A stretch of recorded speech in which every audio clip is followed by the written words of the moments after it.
Buenas noches a todos nuestros alumnos, bienvenidos a los 8 alumnos que nos acompañan, a Carlos Ernestos, a Elena Pineda, Erika Cruz, Esperanza, a Honor, a Juan Daniel, a Paula Judith, a Víctor y a Saraí. Que bueno, que es la doctora, ¿no? La doctora es Saraí, es la doctora. ¿Es correcto, verdad, Ujú. doctora? Sí, así es, maestro. Ok, pues muy bien, pues bienvenido. Tenemos a nuestros 8 alumnos Muy y bien. vamos a iniciar la sesión. Esperemos que se incorporen más durante la clase. Pues bueno, le recordamos que esta clase va a quedar grabada. Esta tema El tema de hoy es fisiopatología de la diabetes mellitus a cargo de la doctora Munive Hernández del estado de Puebla. Y pues bueno, maestra, adelante doctora, Claro. iniciamos sesión, bienvenida. Bueno, sí, gracias. Esperemos que estén atentos a la fisiopatología de la diabetes. Es una parte muy importante para comprender bien la fisiopatología. La fisiopatología nos sirve para definir bien lo que es una enfermedad metabólica y también nos sirve muy bien para entender el origen de todo esto, ¿verdad? Y por supuesto que también la fisiopatología va a servir para el tratamiento que debemos de dar. Si no, de lo contrario, pues estaríamos equivocados, ¿verdad? Siempre tenemos que tener una fuente diferente, porque si no, pues estaríamos como cualquier otra persona que esté, digamos, dando fármacos para la diabetes sin conocer el origen de esto, ¿verdad? Entonces, bueno, esperemos que sea de su agrado el tema de la fisiopatología y que quede claro sobre todo. Entonces, bueno, veamos. La diabetes mellitus se origina en el páncreas. ¿Y por qué? Porque veamos primero qué es el páncreas. El páncreas, pues, es un órgano que está a nivel del retroperitoneo, localizado detrás del estómago, así como se ve, y se divide en cabeza, cuerpo y cola. Son las tres maneras de cómo se estudia esto y sobre todo esto también es importante para saber si es que hay predisposición, por ejemplo, de tumores o algo así a nivel del páncreas. Y también, bueno, aquí se irriga el páncreas a través de las arterias pancreáticas y las ramas del tronco celíaco. Eso es lo fundamental. Ahora, el páncreas tiene una función exócrina y endocrina. La exócrina va a secretar enzimas digestivas como la amilasa, la lipasa y la tripsina. Recordarán estas enzimas porque cuando llega un paciente, por ejemplo, enfermo de pancreatitis, que se inflama el páncreas, pues por lo regular estamos en espera de ver cómo está la lipasa, ¿verdad? Que es una enzima que es fundamental y que incrementa cuando se inflama este órgano. Otra, el páncreas, por ejemplo, la función endocrina, que es la que ahorita vamos a ver, secreta la hormona a través de los islotes de Langerhans. Los islotes de Langerhans están originados en el páncreas, en la parte interna. Ahora, el páncreas tiene islotes de Langerhans que van a ser células que van, por ejemplo, las células alfa, las beta, las delta y el PP. Entonces, aquí estas células van a contener, por ejemplo, el A o las células alfa van a secretar el glucagón. Las células beta, la insulina, las células delta, la somatostatina y las células PP es el polipéptido pancreático, ¿verdad? Para recordar parte de lo que debemos saber siempre, ¿verdad? Es la gran diferencia de que nosotros, personal de salud, sabemos el origen de las enfermedades, a diferencia del resto de las personas. Podrán informarse en las redes sociales y demás, pero nosotros sabemos lo fundamental. Entonces, vemos que la insulina, por ejemplo, aquí nos vamos a ubicar a nivel de las células beta. Esta es una célula beta. Estos son los islotes de Langerhans y ahí se secretan estas cuatro células, ¿verdad? Ahí están formadas esas cuatro células y por supuesto que las células beta van a secretar la insulina. Ahora, estas células beta, a través de la insulina, va a haber una síntesis de células beta como proinsulina. Primero viene la preproinsulina, después viene la proinsulina y después es la insulina. ¿Qué quiere decir esto? Pues que a través de esta insulina facilita la entrada de glucosa a los tejidos, principalmente el músculo, el hígado y la grasa. Es decir, aquellas personas que nos descuidamos y que tenemos kilitos de más, que estamos rebasando nuestro índice de masa corporal, por supuesto que vamos a tener ese problema. Y estimula entonces la síntesis de glucógeno, proteínas y de lípidos. Tenemos entonces que a través de esto, hagan de cuenta que se van agotando las reservas y viene entonces la homeostasis glucémica. Vemos que a través de esta homeostasis glucémica, una disculpa, estamos en la Sierra Norte de Puebla y entonces ahorita parece que se fue un poco la luz, pero ya volvió. Afortunadamente no se fue el internet, de una disculpa. Pero bueno, hay mucha temporada lluviosa y ven cómo han estado las tempestades. Entonces, pues esperemos que nos deje bien terminar esto. Y bueno, entonces la homeostasis glucémica va a ser el equilibrio dinámico entre la producción hepática de glucosa y la utilización periférica. Y necesita de insulina para introducirla dentro de las células. De lo contrario, esas reservas se mantienen continuamente elevadas. Entonces vemos que hay tejidos que son dependientes de insulina y hay otros tejidos que no son dependientes de insulina. Entonces, eso es, a grosso modo, lo que pasa en nuestro organismo con diabetes. Vemos también que el hígado va a cumplir una función importante dentro de la diabetes mellitus y vemos que el hígado va a liberar glucosa mediante la glucogenólisis y la gluconeogénesis. Glucogenólisis significa que va destruyendo la glucosa y la gluconeogénesis se va formando. Y entonces vemos que los tejidos periféricos, todo lo que está en el exterior, nuestros músculos esqueléticos, empiezan, por ejemplo, a pasar o a introducir esta glucosa y por lo tanto el músculo y el tejido adiposo van a captar más glucosa con ayuda de la insulina. Y entonces aquí también cumple una parte importante el sistema nervioso central. Este va a utilizar glucosa de manera insulín dependiente. Entonces, antiguamente se conocía por eso así la diabetes, después se encontraron que había otras formas de cómo se podía introducir y entonces por eso se modificó a diabetes mellitus de tipo 1 y de tipo 2. Veamos, el páncreas endocrino, ¿qué hace? Por ejemplo, el páncreas endocrino contiene, quedamos que tiene dos funciones, una exocrina y una endocrina. Entonces, ahorita nos vamos a ubicar en la parte endocrina que realiza el páncreas. Entonces, vemos que el páncreas endocrino va a contener islotes de Langerhans. Ya vimos el islote de Langerhans donde se producen las principales hormonas reguladoras. Ya quedamos también cuáles son. Y veamos que las células beta secretan insulina y las células alfa van a secretar glucagón. Las células delta van a secretar somatostatina y estas células van a responder directamente a los niveles de glucosa plasmática. Entonces, entre más se está, por ejemplo, produciendo grandes cantidades de carbohidratos y glucosa y demás, pues entonces aquí van a estar respondiendo hasta que se agotan. Ahora, la función de la insulina. La insulina va a ser la principal hormona anabólica del metabolismo energético.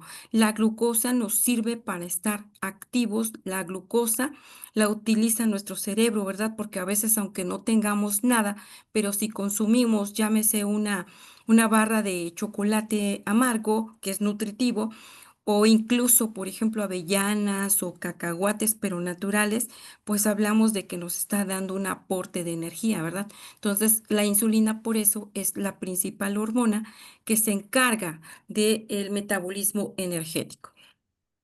¿Alguna duda hasta acá? Mm-mm.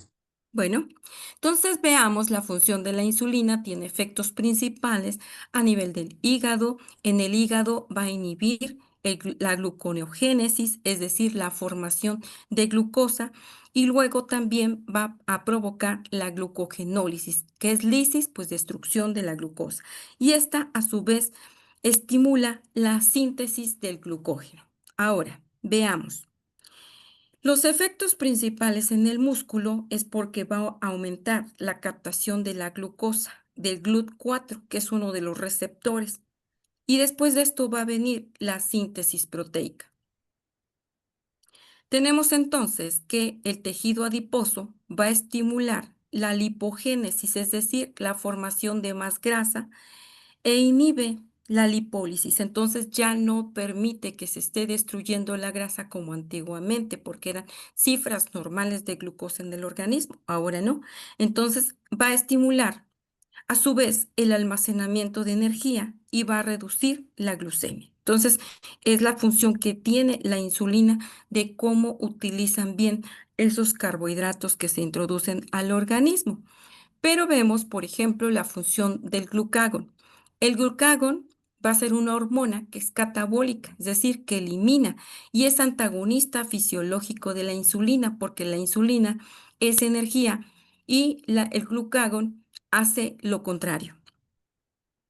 El glucagón tiene efectos principales a nivel del hígado, porque en el hígado va a activar la glucogenólisis y la gluconeogénesis. Por una parte, desintegra la glucosa y por otra, está produciendo mayor glucosa y elevando los niveles de glucosa en la sangre, por supuesto.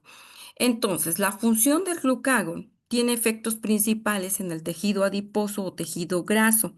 Favorece la destrucción del tejido celular adiposo, liberando esos ácidos grasos, donde se van a las arterias y a las venas y a todo el sistema cardiovascular. Veamos, por ejemplo, el glucagón se secreta cuando la glucosa sanguínea disminuye en menos de 70 miligramos decilitro. ¿Por qué? Porque ya estamos hablando de cifras de hipoglucemia. Nos debe quedar claro que nosotros, para ser personas normales con glucosa normal en el organismo, debemos de tener de 70 a 99 miligramos por decilitro de glucosa. Eso es lo normal. Pero si disminuye menos de 70, es grave porque va a haber complicaciones en una persona adulta normal. En un neonato es diferente porque menos de 40 es hipoglucemia o menos de 45, dependiendo del autor que ustedes quieran utilizar, ¿verdad? En el neonato siempre va a tener cifras de glucosa que van a estar un poquito muy basales y entonces para ellos la hipoglucemia de neonatos o prematuros es 40 o 45. 45 o más es completamente normal. Más allá perdón, menos de 45, menos de 40 ya se considera hipoglucemia y se le tiene que dar un rescate, porque también en los neonatos, si es de que no se les administra correctamente la lactancia materna o leche materna, se tiene que sustituir con glucosa de forma inmediata para que de esa manera esté consumiendo, tenga su reserva energética. De lo contrario, no seguiría con esto y entonces entraría en hipoglucemia y el bebé o un recién nacido o neonato puede inmediatamente convulsionar. Entonces, eso es muy importante también conocerlo, porque a veces se tratan a los neonatos y dicen, no, pues es que ya me asusto porque tiene 60, no, pues, para él es completamente normal. Hablando de los primeros días después de nacer, eso no es todo el tiempo, ¿verdad? Los primeros días de nacer, sobre todo en las primeras 24 horas, esas cifras son completamente normales. Bueno, continuando con esto, vemos que también existe una regulación integrada de la insulina y del glucagón. Y vemos, por ejemplo, que debe de existir siempre un equilibrio, así como se ve en la imagen, un equilibrio entre la insulina y el glucagón. ¿Por qué? Porque gracias a esto se mantiene la glucemia dentro de un rango fisiológico. Si se dan cuenta, uno es el antagónico del otro y por lo tanto eso nos va a ayudar a mantenernos en cifras estables. Ahora, a nivel, por ejemplo, postprandial, ¿qué hace la insulina? Si ya desayunamos, comimos o cenamos porque es postprandial, entonces la insulina va a aumentar y el glucagón va a disminuir y por lo tanto va a haber un almacenamiento de reserva de glucosa. Por otra parte, cuando nosotros tenemos ayuno, entonces aquí, si no hay nada, la insulina disminuye y el glucagón aumenta y eso impide que haya hipoglucemia. Y entonces va a haber liberación de glucosa. ¿De dónde va a sacar esa glucosa? Del almacenamiento que tenía, pero llega un momento en que se va a agotar, ¿verdad? Por supuesto. Entonces, este control evita hipoglucemias y también las hiperglucemias prolongadas. El organismo, como quiera, trata de compensar para que no haya irregularidades y pues si no de lo contrario, pues estaríamos muriendo, ¿verdad? Cada rato estaríamos entrando en crisis o en convulsiones por la hipoglucemia. Entonces, eso no pasa en el cuerpo porque existe un sistema regulador entre insulina y glucagón cuando estamos nosotros en ayuno o cuando nosotros estamos en postprandial. ¿Queda claro este mecanismo? Sí, doctora, gracias. Ok. Entonces veamos que existe una regulación adicional. Por ejemplo, otras hormonas también influyen en la glucosa o en la glucemia, que es a nivel sanguíneo. Y vemos, por ejemplo, que estas hormonas va a ser la adrenalina y el cortisol. Y estas van a aumentar la glucosa plasmática en el estrés.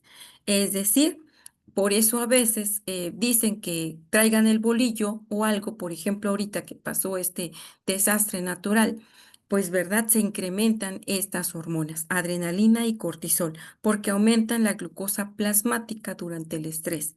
Es esperado, ¿verdad? Porque también a veces son bribones nuestros pacientes. Cuando llegan con nosotros, nos dicen, es que me asusté. Le pregunta uno, ¿cuándo se asustó? Hace una semana o hace 15 días. No, pues, o sea, el mecanismo compensatorio viene cuando son las primeras 24, 48 horas, no más allá de eso, porque ya es pura bribonería del paciente, porque se dejó echado sus Coca-Colas o no sé qué más carbohidratos consumió, y por eso está en esas condiciones, pero no porque se haya asustado, ¿verdad? Eso del susto ya nada más es puro pretexto.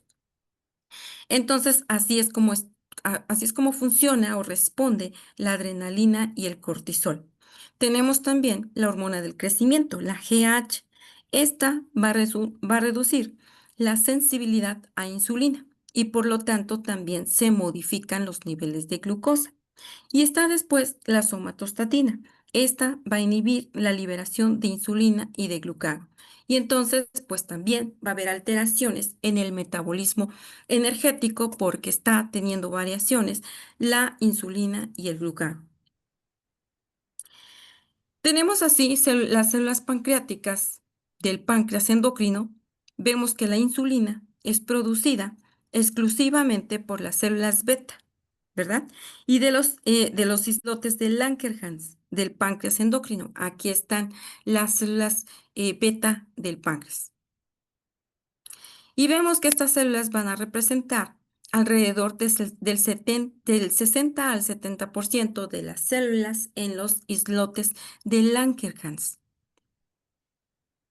Estas células beta del páncreas endocrino se van a localizar principalmente en el centro de cada islote. Ya vimos al inicio cómo era un islote de Langerhans. Bueno, pues van a estar estas células en el centro y están interconectadas, así como se ve aquí, están interconectadas por un sistema de comunicación eléctrico y químico. Y entonces esto va a coordinar la secreción hormonal, ¿sí? Entonces vean que estamos perfectamente bien hechos, pero a veces no le echamos muchas ganas y por eso también viene la descompensación. Entonces veamos, perdón, entonces veamos la síntesis de la insulina que va a ocurrir en el retículo endoplásmico de las células beta. Nos vamos a las células en esta imagen y vemos dónde está el retículo endoplásmico. Y entonces ahí va a estar. Y este va a tener tres etapas de síntesis de la insulina. Tenemos, primero, la síntesis de la insulina va a empezar por preproinsulina. Y es decir, es la molécula inicial que es sintetizada en el ribosoma de la célula beta del páncreas. Después viene la proinsulina.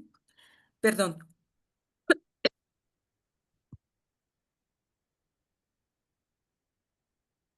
Y esta proinsulina se forma después de la eliminación del péptido que es una señal.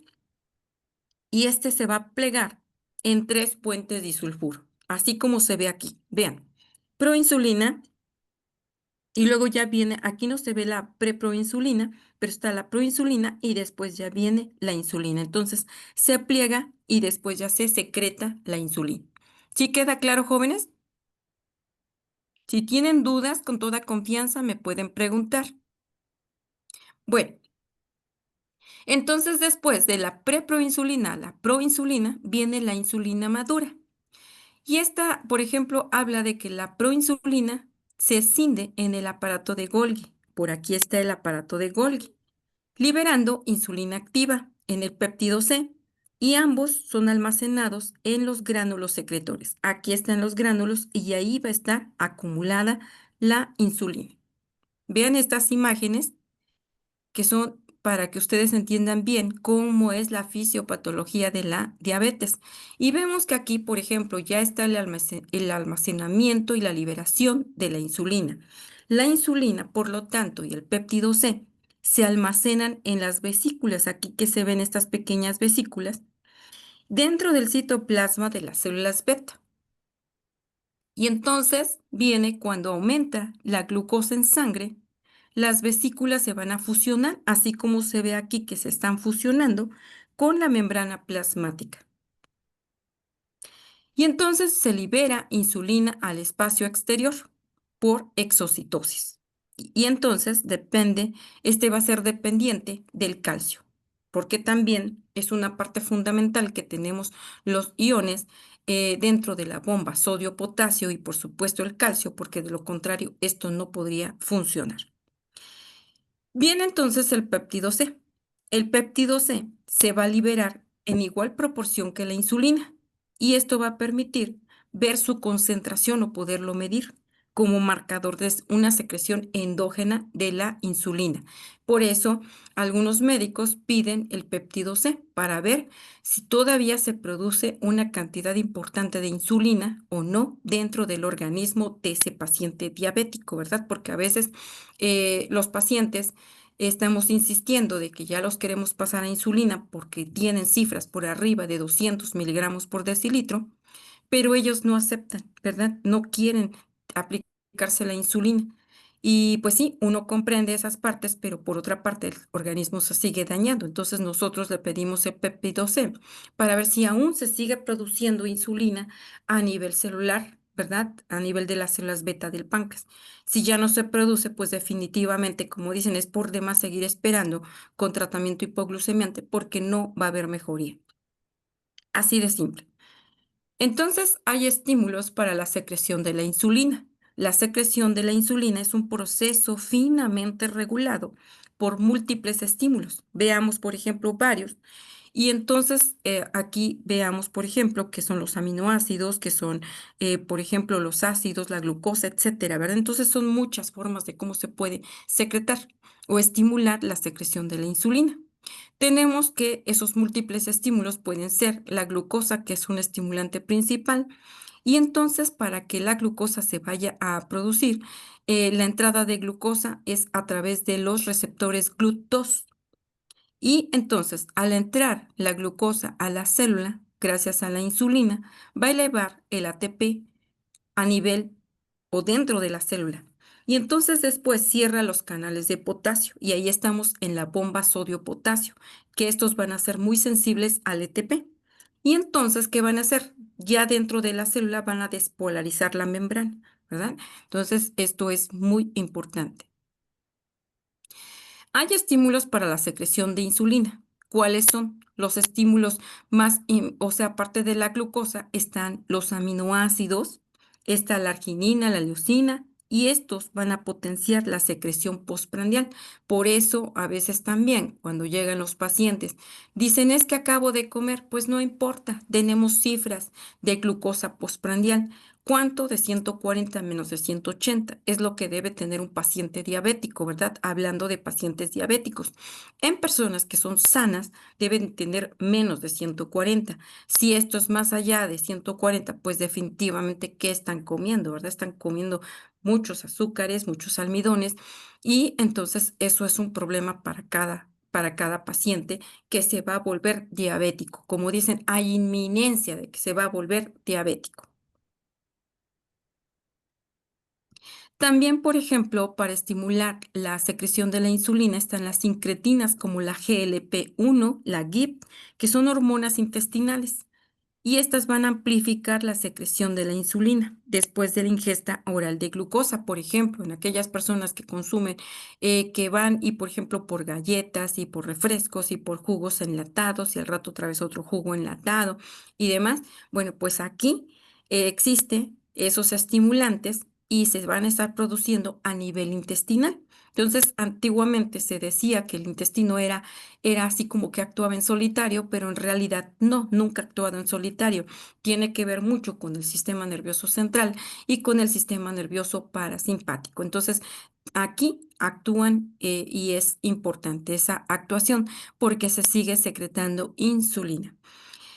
Y también vemos que para estimular la secreción de la insulina hay ácidos grasos y cuerpos cetónicos que estimulan en menor grado. Entonces, aquí, por ejemplo, cuando consumen grandes cantidades de grasa, por ejemplo, a veces hay personas que hasta piden todos los gorditos de que se me ocurre, van a comer carnitas y pues toda la grasita hasta escurriendo en las manos, ¿verdad? Entonces dicen, bueno, pues todas esas cosas van a incrementar la secreción de la insulina, pero van a agotar, va a llegar el momento en que saturaron a las células beta, ya produjo todo lo que tenía que producir y ya no va a haber insulina. Por lo tanto, pues ahí ya están agotados esos receptores. ¿Y qué va a pasar? Pues van a requerir a fuerza de insulina, ¿verdad? Para su tratamiento, porque de lo contrario no va a mejorar ese paciente. ¿Sí queda claro hasta aquí, jóvenes? Sí, sí, sí, está claro. Sí, profe. Ok, Mucho bien. continuamos Sí, está entonces. claro. Bueno, nada más no se me queden dormidos, ¿eh? Aunque está friecito, pero sí. Bueno, entonces estos estímulos de la secreción de la insulina habla de que tienen mucho que ver con el sistema nervioso parasimpático o el sistema nervioso periférico. Y entonces, mediante la acetilcolina, va a estimular la liberación y también va a inhibir al sistema nervioso simpático. Entonces, por una parte, se están secretando y por otra parte, también está inhibiendo ya la secreción de acetilcolina y por supuesto que también van a inhibir la liberación de insulina. Entonces, tenemos diferentes fases para la secreción de la insulina. Y vemos, por ejemplo, que viene la secreción de la insulina que va a ocurrir en dos fases. En estas dos fases, después de la ingesta de glucosa, veamos cómo funciona esta curva. Y viene, por ejemplo, la fase rápida, que es la primera fase. Y viene la liberación inmediata de insulina preformada, o sea, la preproinsulina. Y esta va a durar de 5 a 10 minutos. Y luego viene la fase lenta. Ya aquí, por ejemplo, se secreta entre la fase de preproinsulina y la proinsulina va a durar de 5 a 10 minutos, esas dos fases, y son fases rápidas. Después viene, perdón,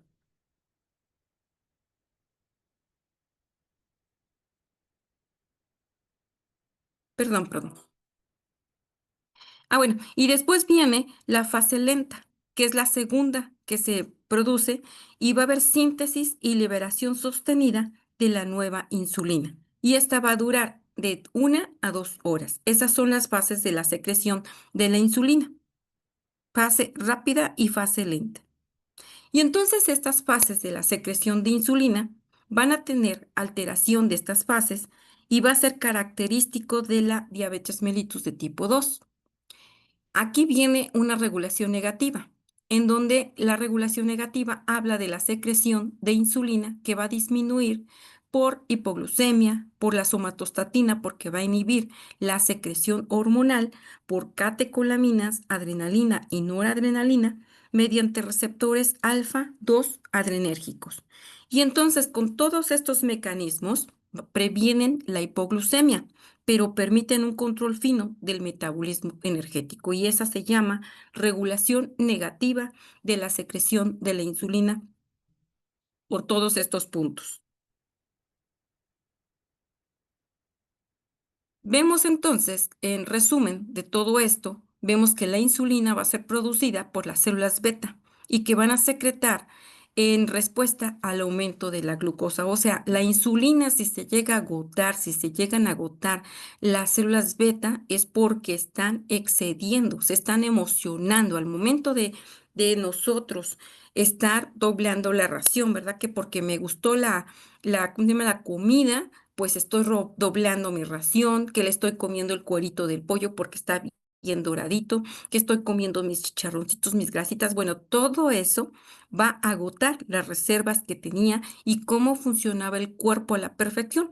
Pero bueno, eso existe una gran disregulación y por supuesto que pasa todo esto. Entonces su liberación está modulada por nutrientes, por incretinas, por señales nerviosas y esto va a ser esencial para mantener la homeostasis glucémica. O sea, todos debemos tener glucosa, pero en cantidad, en cifras normales, ¿verdad? Para cada individuo. Y por supuesto, con esto se va a promover el anabolismo energético. Nosotros tenemos glucosa porque nosotros si no consumimos alimentos, ¿qué hacemos? Yo, por ejemplo, me enojo. Cuando no he desayunado, me enojo y no puedo irme al trabajo sin desayunar. Si yo ya paso, por ejemplo, de las 9, 10 de la mañana, pues yo estoy enojada. Y muchos otros se manifiesta con dolor de cabeza, con mareos, con cansancio, con sueño, ¿verdad? Cuando ya pasaron las horas y no hemos tomado nuestros alimentos. Entonces, cuando nosotros recibimos nuestros alimentos, ¿qué hacemos? Pues tenemos energía y andamos felices y contentos, ¿verdad? Sin ningún problema. Pero no pasa eso y ya. Y también viene la otra parte.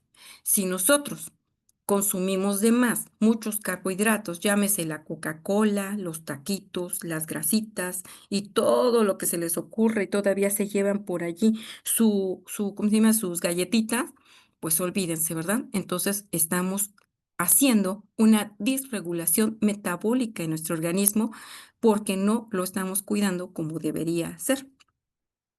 Y bueno, continuando con la insulina, porque hay mucho que hablar acerca de la insulina, se los hice lo más resumido que se puede, porque es importante que sepan los puntos importantísimos de la insulina. Y vemos que la insulina, pues, es una hormona anabólica que va a regular el metabolismo de carbohidratos, de proteínas y de lípidos. Su acción principal va a ser favorecer el almacenamiento de energía, disminuir la glucosa circulante y actúa mediante la unión a su receptor específico. Y entonces vemos que su receptor específico de la insulina de la glucosa, perdón, va a ser la tirosina quinasa. Y entonces vemos que a nivel de la membrana celular va a activar las cascadas de señalización intracelular, así como se ve en la imagen, así como que todo mundo se empieza a hacer señales. Después viene la captación de la glucosa, que va a ser dependiente de la insulina, y vemos que la insulina va a facilitar la entrada de glucosa a las células, así como se ve acá. A la entrada de las células del músculo esquelético del tejido adiposo. Recordemos que el tejido esquelético es aquel que tenemos en las extremidades, ¿verdad? Todo ese músculo esquelético. Tenemos dos tipos de músculo esquelético, el músculo esquelético y el músculo cardíaco. Y el otro es el músculo liso, ¿verdad? Dicho desde el punto de vista histológico, por supuesto. Y también tenemos el tejido adiposo. Entonces, ahí es a donde la glucosa va a actuar mediante un transportador, que el transportador va a ser GLUT4. Son 5 tipos de transportadores de glucosa, pero el que va a utilizar en estas situaciones va a ser el GLUT4. Vemos que en ausencia de insulina, ¿qué va a ser el transportador GLUT4? Bueno, pues este va a permanecer en las vesículas, que ya veíamos esas bolitas, que son las vesículas intracelulares, o sea, dentro de las células beta del páncreas. Y este proceso va a reducir la glucemia plasmática y entonces viene la unión de insulina a su receptor. Y todo esto va a provocar una translocación de glucosa, de GLUT4, que es el transportador, hacia la membrana plasmática y permite la entrada de glucosa al interior del organismo, principalmente, por supuesto, en músculo esquelético y tejido adiposo.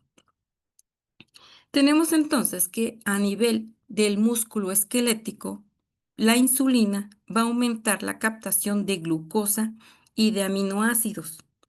Y también a su vez va a estimular la síntesis de glucógeno, es decir, va a formar, ¿verdad? Ahí se va a estar formando más glucógeno. Y por activación de la glucógeno sintasa. Son enzimas que los ayudan a que se produzcan.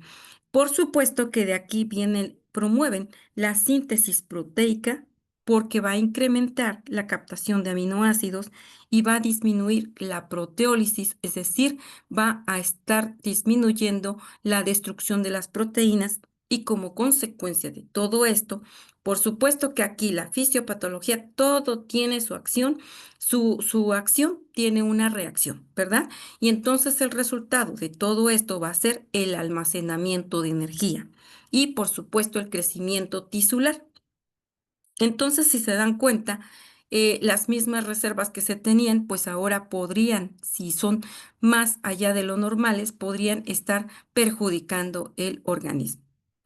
Ahora veamos cómo funciona a nivel del tejido adiposo. El tejido adiposo y la insulina, ¿verdad? Todo esto es con insulina. Entonces veamos que el tejido adiposo y la insulina, hablamos de insulina endógena, es decir, la que está produciendo el cuerpo, porque la que nosotros vamos a aplicar de los frasquitos se llama insulina exógena, porque la estamos obteniendo de la farmacia, ¿verdad? Los farmacéuticos la elaboran, pero esto va a ser la misma insulina que produce el organismo a través de las células beta del páncreas. Entonces vemos que la insulina en el tejido adiposo va a favorecer la captación de glucosa necesaria para la síntesis de glicerol y de triglicéridos.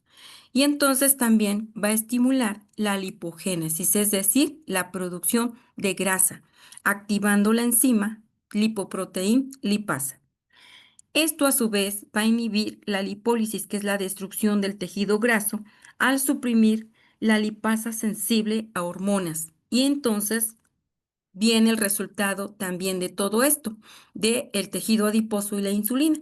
Y vemos que el resultado va a ser almacenamiento de grasa. Y es cuando empezamos a subir de peso y va a haber disminución de ácidos grasos libres en la sangre. ¿Cómo se llama? Perdón, la disminución de los ácidos grasos en la sangre va a ser un problema porque se van a sobreacumular y entonces pues ahí vienen las hipertrigliceridemias de 1000 o colesteroles de 1500 y demás, ¿verdad? Entonces, bueno, la acción en el hígado. La insulina, por ejemplo, a nivel del hígado no va a requerir de GLUT4, que es el transportador en el hígado, porque aquí a nivel del hígado va a usar otro transportador que es el GLUT2, pero este a su vez regula la forma importante de este metabolismo, ¿verdad? Entonces todo va avanzando y vemos que la acción en el hígado y la insulina va a estimular la glucogénesis, es decir, la formación de glucosa, y aumenta la síntesis de glucógeno hepático y por lo tanto se producen mayores cantidades de glucógeno.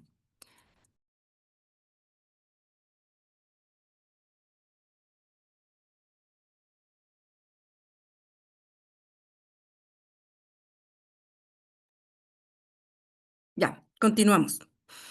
Entonces vemos que la acción en el hígado va a inhibir la glucogenólisis, es decir, la glucosa que se estaba utilizando y que se estaba destruyendo, ahora ya no, ya se va a estar inhibiendo y va a haber, por lo tanto, degradación del glucógeno.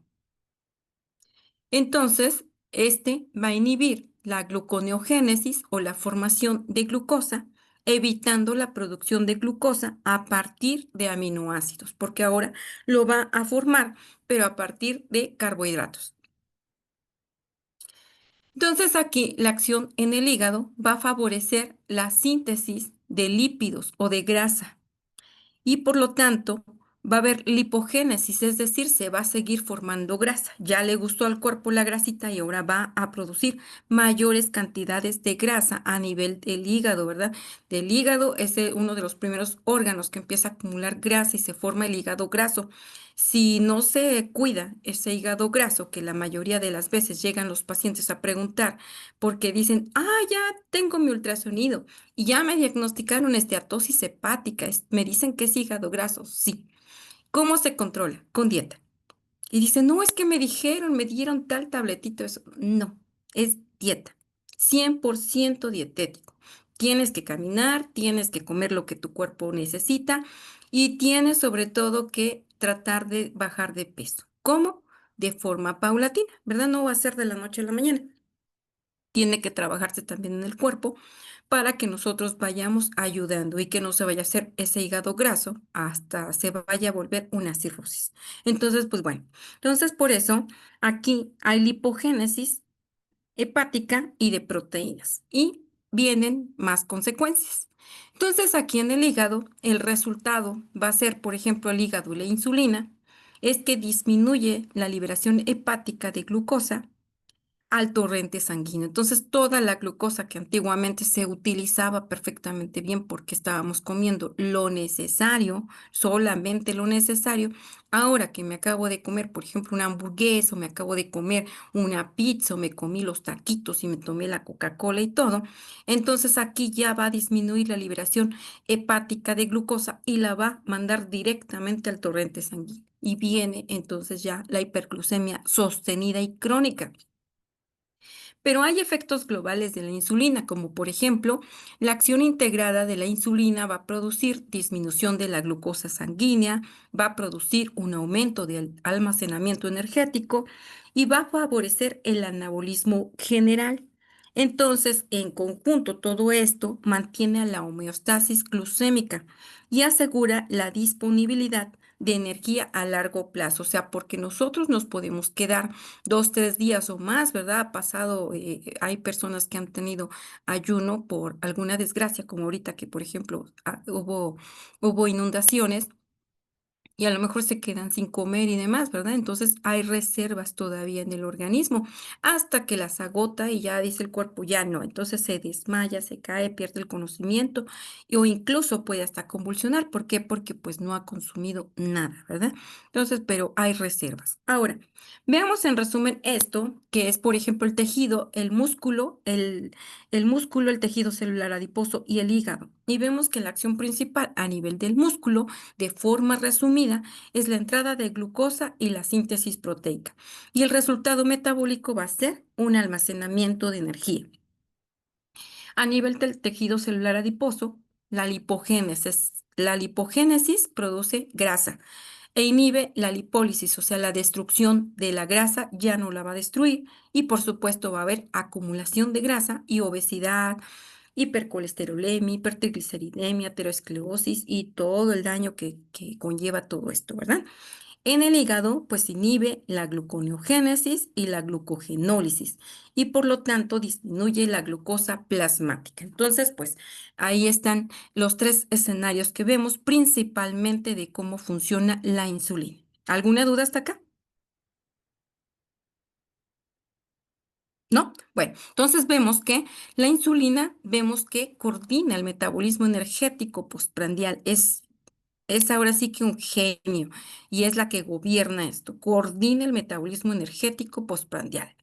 Por lo tanto, su ausencia o la resistencia a la insulina conduce a una hiperglucemia crónica y a trastornos metabólicos de todo tipo, como la diabetes mellitus tipo 2.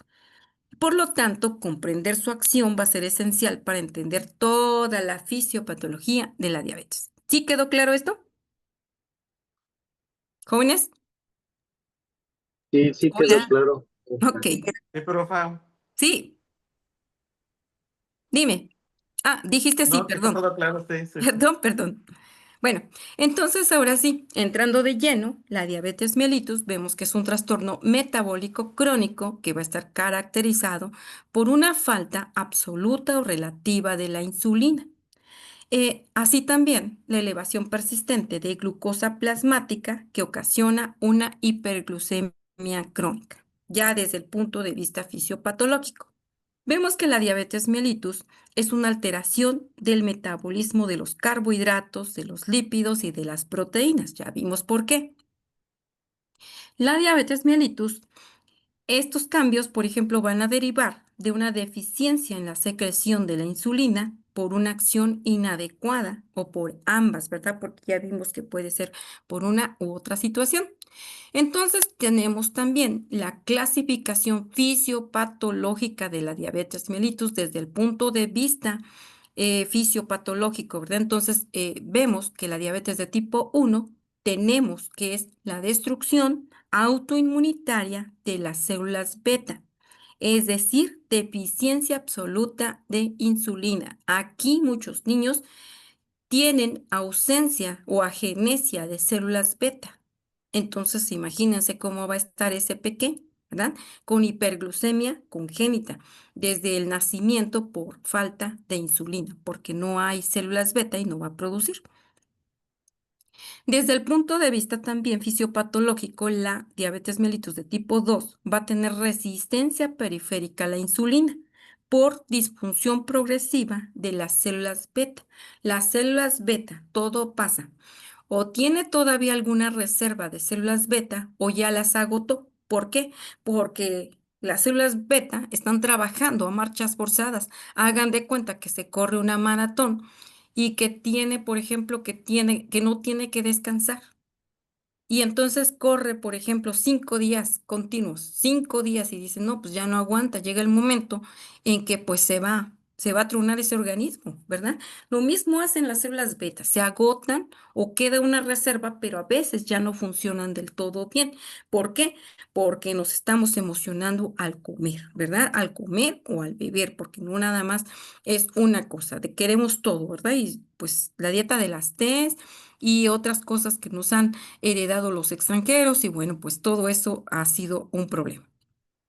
Tenemos entonces otros tipos también de específicos de la diabetes, como vimos, que puede ser por defectos genéticos, por endocrinopatías, por fármacos o por infecciones. Los fármacos, siempre les recordaré, no administrar esteroides, solamente que tengan una indicación clara. Si no saben para qué sirve un medicamento, definitivamente no debemos administrarlo. Debemos administrarlo cuando sabemos bien por qué lo estamos dando, qué tipo de paciente tenemos, conocemos bien a nuestro paciente, vamos a ver los efectos secundarios y vamos a ver sus contraindicaciones que tiene y eso lo vamos a ver en farmacología de la diabetes en 8 días. Vamos a empezar parte de. Tenemos entonces que ver que todo esto se puede generar por fármacos que no se debieron dar y se dan. Y también, por ejemplo, pues los chiquitos, por ejemplo, este es un síndrome de Prader-Willi.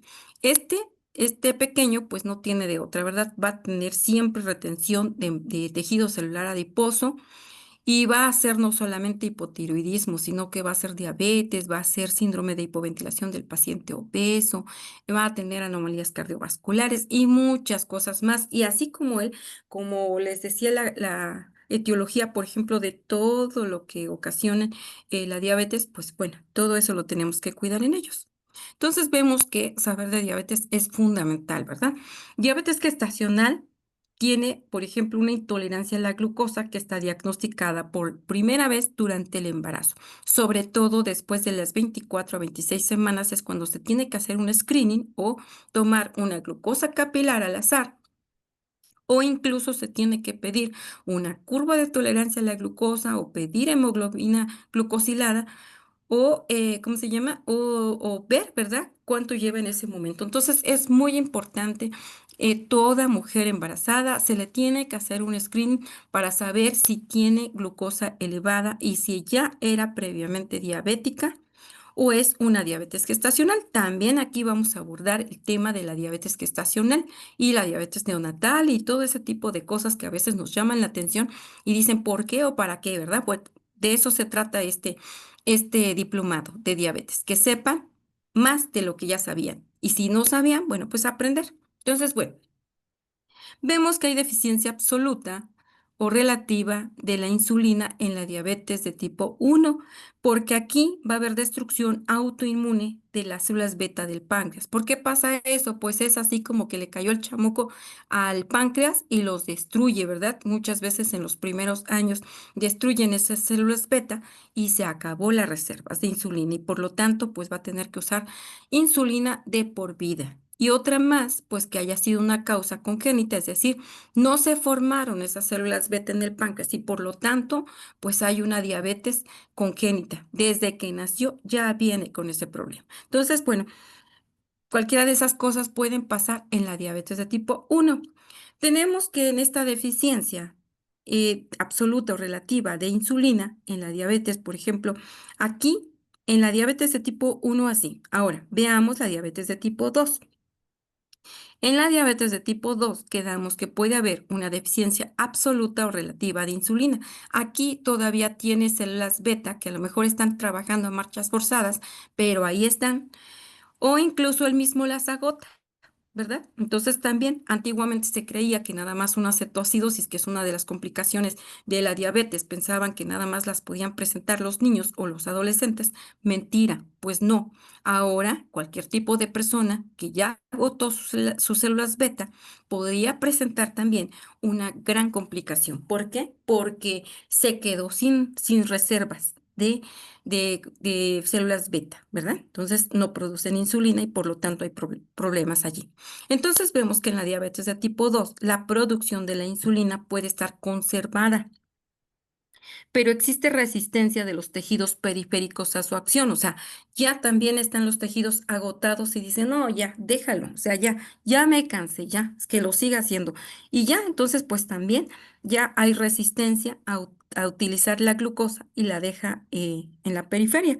Y esto produce una deficiencia funcional o relativa de la insulina. Entonces, ambos mecanismos culminan con la incapacidad para mantener la homeostasis glucémica, lo que antiguamente lo hacía a la perfección porque todo el organismo trabajaba bien, pues ahora ya no, ya le cuesta, ¿verdad? ¿Por qué?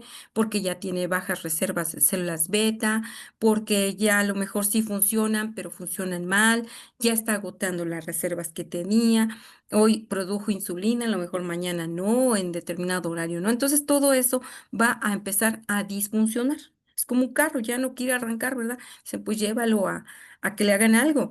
Y bueno, pues aquí el que tiene que hacer algo, pues es el paciente, ¿verdad? Tiene que hacer su buena alimentación, tiene que tomar bebidas naturales, tiene que tomar bebidas sin azúcares, tiene que evitar estar todo el tiempo con esas transgresiones dietéticas que les encantan o nos encantan, ¿verdad? Entonces, eso es lo que debería de hacer, pero no lo hace. Ahora, la hiperglucemia crónica es el aumento de la glucosa plasmática que se define como una hiperglucemia crónica y es la característica central de todo tipo de diabetes. Ahora, en esta hiperglucemia hay mecanismos que se involucran y veamos, por ejemplo, esto. Va a haber disminución del transporte de glucosa. Ya no se va a transportar como antiguamente pasaba perfectamente bien, pues ahora no. Disminuye el transporte a nivel del músculo del músculo esquelético y del tejido adiposo, principalmente, ¿verdad? No son los únicos lugares donde hay transporte de esto. También así va a aumentar la producción hepática de glucosa, o sea, la glucosa, quedamos que si la produce el hígado, la saca directamente al torrente sanguíneo. Y si tenía un poco de hiperglucemia, pues ahora va a tener más, ¿verdad? Y entonces está alterada ya la gluconeogénesis y la glucogenólisis. Resulta que produce mayor cantidad de glucosa, pero ya no se está destruyendo la glucosa o se elimina como antiguamente lo hacía. Ahí va a quedar estancada y va a estar sobresaturado el organismo. Entonces hay reducción, por ejemplo, del consumo periférico de glucosa. Ya se agotaron y lo mandaron a volar, ¿verdad? Así como cuando tenemos un compañero que no nos ayuda, dice, ah, ya, contigo, sin ti, yo voy a sacar mi trabajo y ya, ni te tomo en cuenta porque ni me ayudas, ¿verdad? Entonces mejor yo lo hago sola. Entonces, bueno, aquí el resultado de todo esto va a ser una acumulación progresiva de glucosa a nivel de la sangre y de los tejidos periféricos. Y entonces viene la alteración. Ah, bueno, ya aquí vimos esto, la hiperglucemia crónica. Ahora vamos por cada punto. La alteración en el metabolismo de los carbohidratos. En condiciones normales, la insulina facilita la captación de glucosa, como ya vimos, promueve su almacenamiento como glucógeno y eso nos va a servir. Pero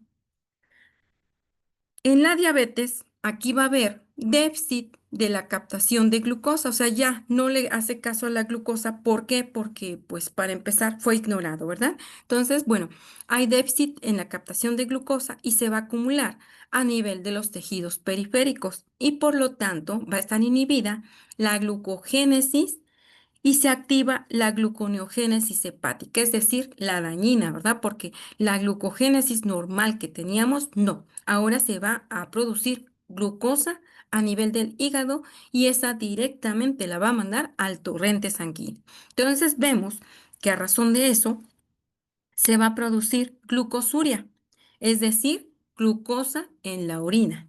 Cuando la glucemia, por ejemplo, supera los 180 miligramos de decilitros, pues entonces tomamos un examen general de orina y aparece glucosa en la orina, ¿verdad?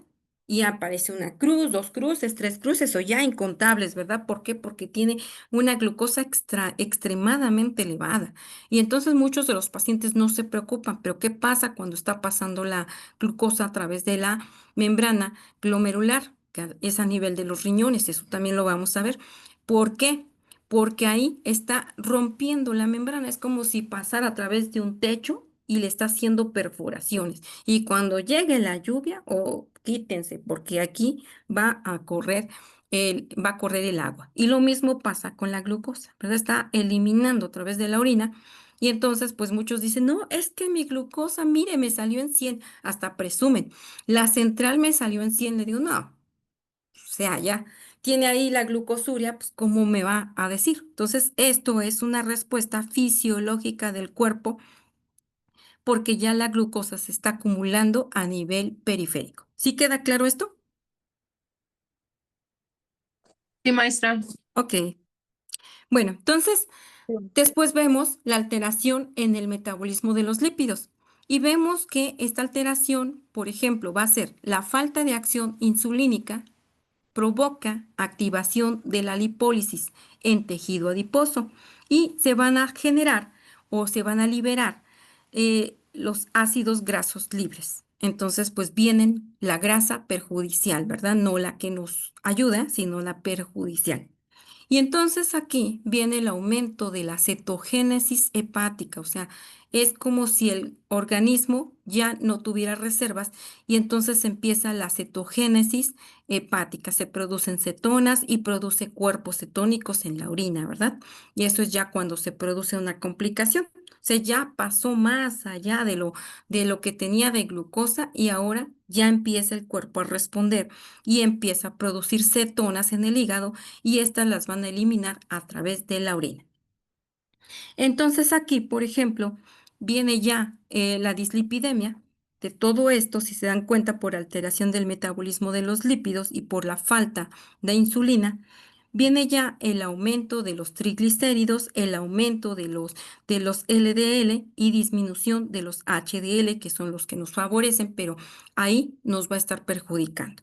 Y entonces en casos graves, por ejemplo, volviendo a la diabetes de tipo 1, puede desarrollarse cetoacidosis diabética. Y también ahora, después de tantos años, sabemos que también nuestros pacientes con diabetes de tipo 2 pueden también tener su cetoacidosis diabética. Eso también lo vamos a tocar.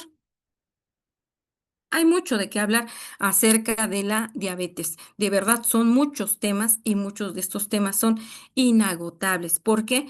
Porque queremos saber más y más y más acerca de la diabetes. Realmente es un mundo la diabetes y bien dicen algunos autores de libros que dicen que médico o personal de salud que no sabe diabetes, pues no sabe nada. ¿Verdad? ¿Por qué? Porque en todos los días nos encontramos a pacientes diabéticos de las diferentes edades. Entonces, pues es algo muy, muy lógico en eso. Y vemos entonces la alteración ahora del metabolismo de las proteínas. La insulina, por ejemplo, estimula la síntesis proteica e inhibe la proteólisis, es decir, inhibe o impide que se destruyan tantas proteínas. Pero su deficiencia de esto va a generar un aumento en el catabolismo proteico en el músculo y por eso muchas personas que tienen diabetes y muy alta, pues tienden a bajar. Entonces, ¿por qué? Porque hay alteración en el metabolismo de las proteínas y de repente dicen, no, pues ¿cómo? Pues parece chupado, ¿verdad? Parece chupado, ya dio el viajazo porque estaba bien hace unos días, hace unos meses y ahora lo vemos todo. ¿Por qué? Porque tuvo alteración en el metabolismo de las proteínas y por a falta de insulina y con su diabetes. Entonces aquí está inhibida la proteólisis y por supuesto que aumenta el catabolismo proteico en los músculos, va a tener atrofia muscular, libera los aminoácidos que se utilizan, por ejemplo, en la gluconeogénesis hepática y va a haber pérdida de masa muscular y del peso corporal. Y por eso quedan casi esqueletos. ¿Sí los han visto, jóvenes? Sí, doctora. Ok, entonces continuamos.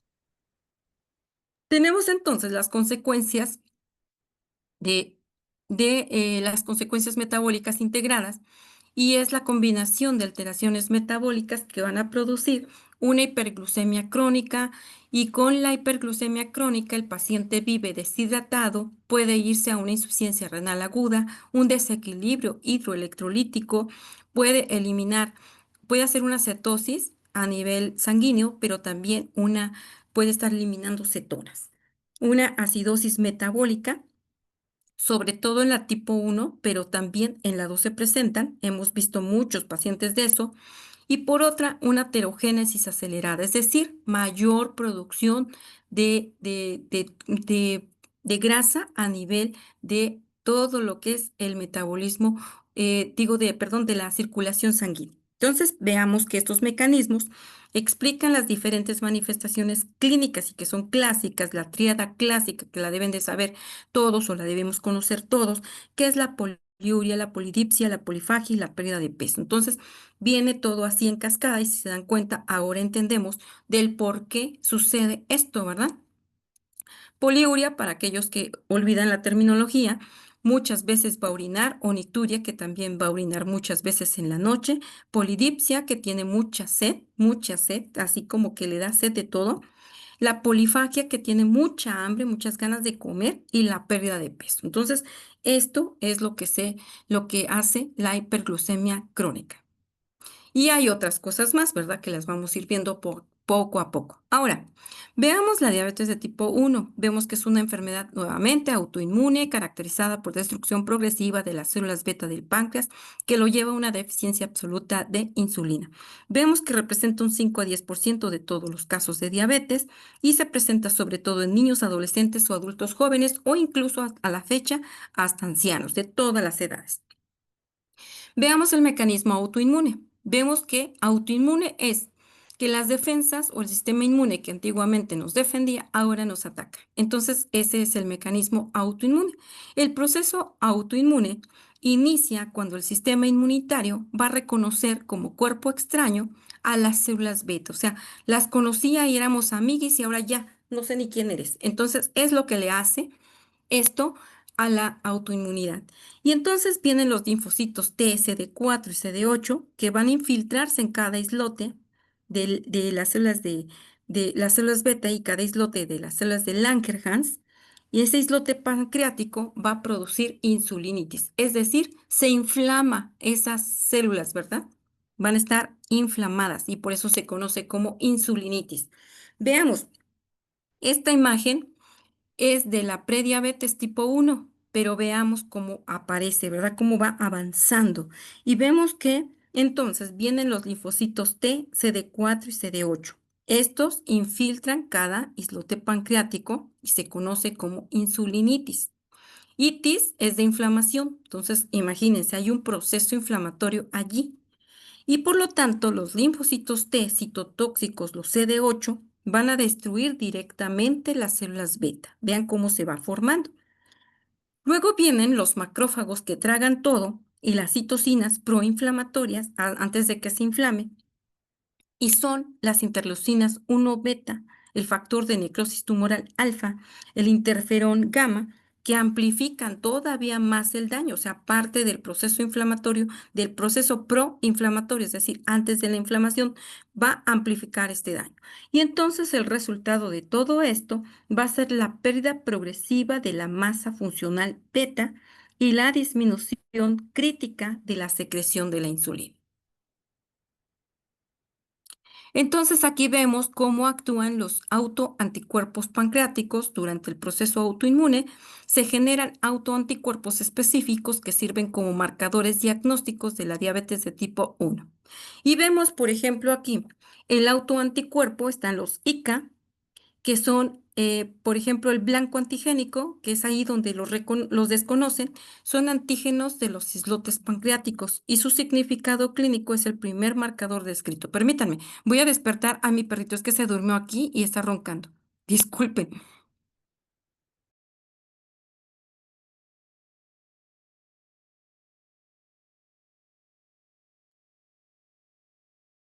Y luego tenemos al GAT65 y es una enzima que va a actuar en la enzima del citoplasma de las células beta y su significado clínico es que van a ser muy sensibles y esto es frecuente sobre todo en adultos jóvenes.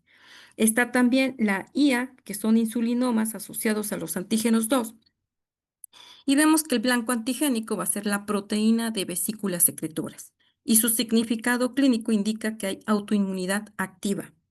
Y está la IAA, que es los anticuerpos antiinsulina. O sea, imagínense que van a actuar contra la misma insulina.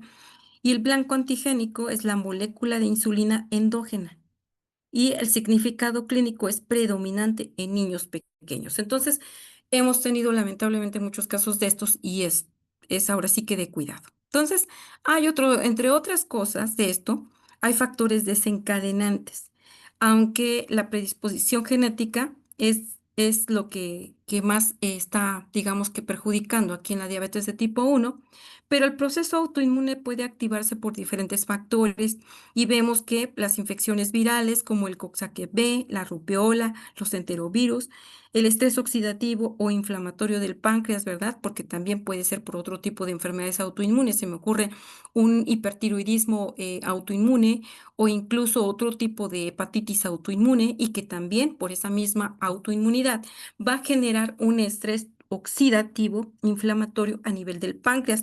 Y todo esto, por supuesto, que lo va a perjudicar y va a producir una diabetes de tipo 1. Hay factores dietéticos o tóxicos en etapas muy tempranas de la vida. Por ejemplo, veíamos hace 8 días de los niños consumiendo refresco hasta en el biberón, ¿verdad? Entonces, de verdad que eso es terrible y no tienen, como dicen, no piensan en sus hijos, esas personas que le dan eso, esa alimentación a sus bebés, a sus niños. Pero bueno, cada quien, dicen, cada cabeza es un mundo y cada madre también, ¿verdad? Cuida a sus hijos a como quiere, pero eso también es un riesgo. Y estos factores van a actuar sobre individuos genéticamente susceptibles, sobre todo los que tienen, por ejemplo, genes con antígeno leucocitario humano de R3, DR4 y DQ8. Entonces, esto es lo que ocasiona la fisiopatología de la diabetes de tipo 1. Ahora, sigamos viendo la historia natural de la prediabetes para volverse diabetes de tipo 1, la progresión de la enfermedad.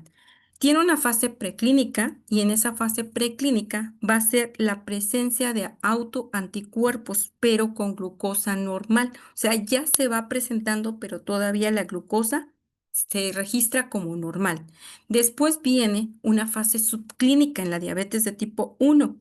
Aquí en esta fase subclínica hay destrucción progresiva de las células beta y va a tener intolerancia a la glucosa.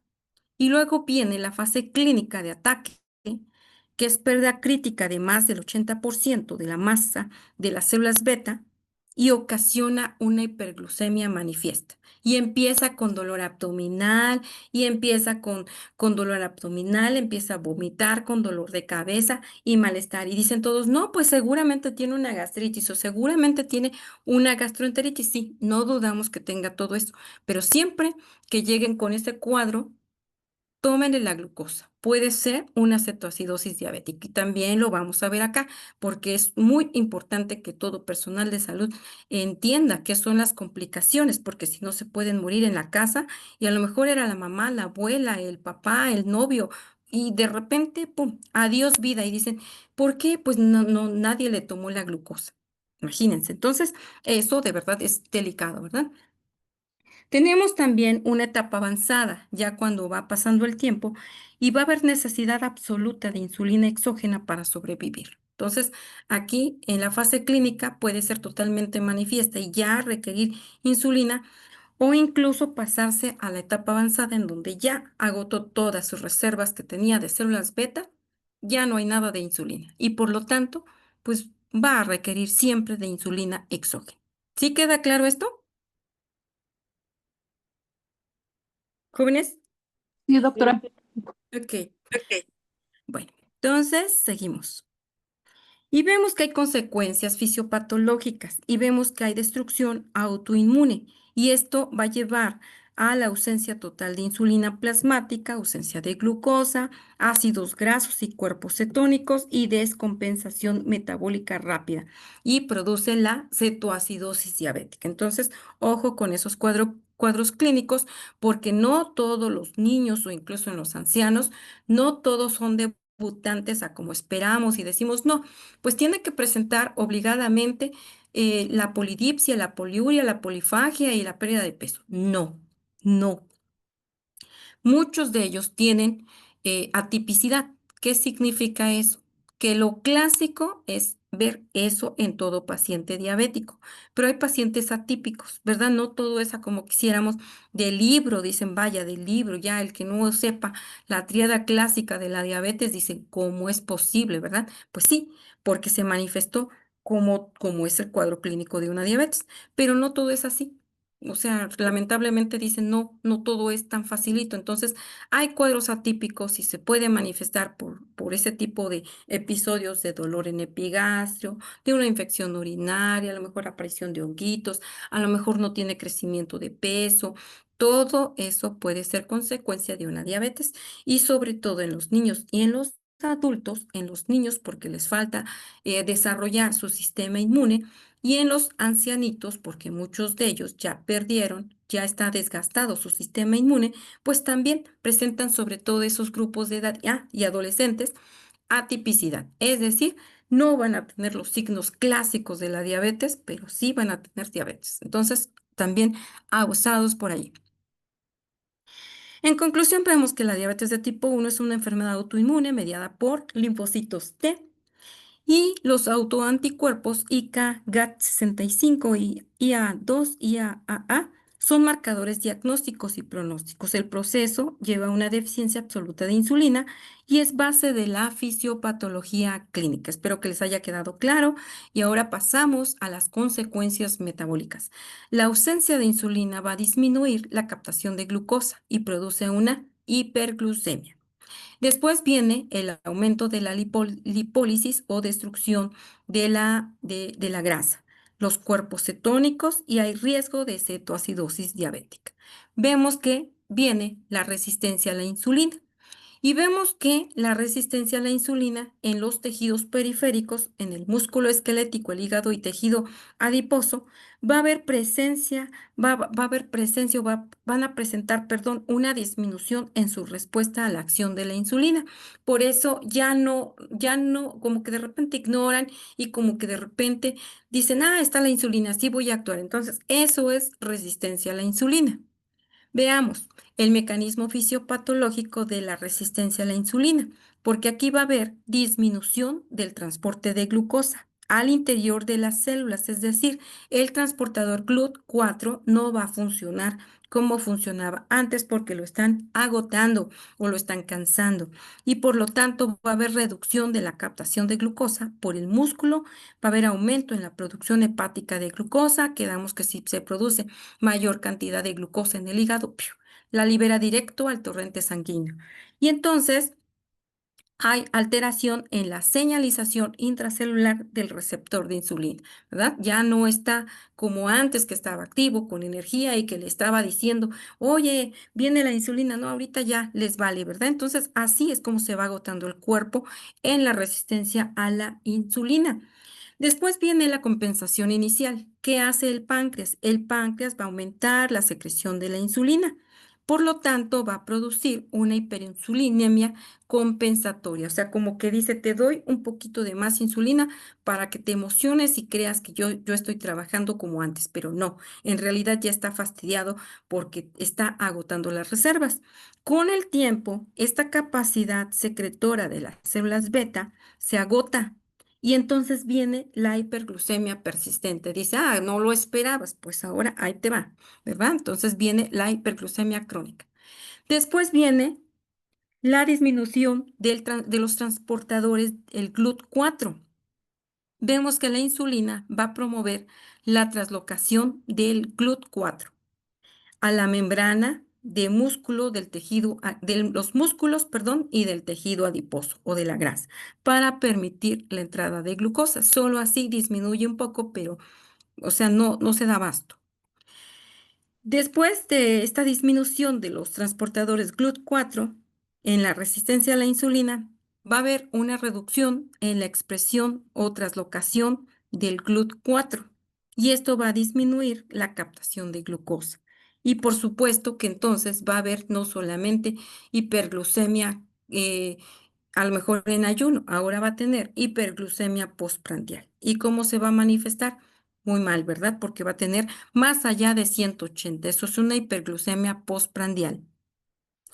Entonces después de todo esto, viene la activación de las vías inflamatorias, viene la obesidad y el exceso de tejido adiposo. Aquí van a estar activadas las vías inflamatorias crónicas, es decir, ya se dañó el cuerpo y ahora va a tener una inflamación crónica, eso es la obesidad. Aquí, por ejemplo, en esta activación de las vías inflamatorias, vemos que aparece el factor de necrosis tumoral alfa, porque este va a inhibir la fosforilación del receptor de insulina. La interleucina 6 promueve la resistencia hepática y muscular a la insulina. La resistina es secretada por adipocitos y contribuye a la inflamación y a la resistencia periférica. Entonces, aquí no está ayudando en nada y está produciendo más factores para inflamar y para volverlo más obeso. Estas citocinas van a interferir en la señalización intracelular de la insulina. O sea, todo esto son vías de activación inflamatorias y no es nada bueno porque entonces el organismo va a estar así como que a la defensiva, ¿verdad? Está ya herido y está a la defensiva, por eso hay un proceso inflamatorio. Después viene el estrés oxidativo. En el estrés oxidativo va a haber acumulación de especies reactivas de oxígeno. Este tipo de especies reactivas de oxígeno alteran las proteínas, los lípidos en la membrana y también las moléculas de señalización. Les digo, se está agotando todo en el organismo y esto es a través del estrés oxidativo. Este estrés oxidativo va a conducir a defectos en la cascada de la señalización de la insulina. Y, por ejemplo, tenemos estos defectos en la cascada de señalización de la insulina como el IRS1, el PI3K, el AQT. Ahorita les digo qué es. Y por supuesto que aquí va a haber un incremento en la apoptosis celular y el daño tisular. Es decir, ¿qué es la apoptosis? La muerte celular programada de todo organismo. Pero aquí va a estar incrementado y por supuesto que va a estar dañando los tejidos. Y esto es muy importante, vean, porque el estrés oxidativo afecta muchísimo a la mujer embarazada y con hiperglucemia, porque muchas veces ya es diabética, se embaraza y le vale.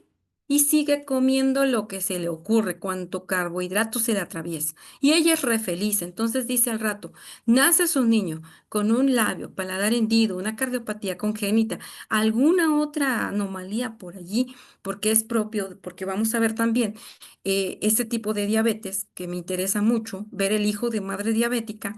¿Por qué? Porque puede tener malformaciones congénitas. Y dicen, ¿por qué?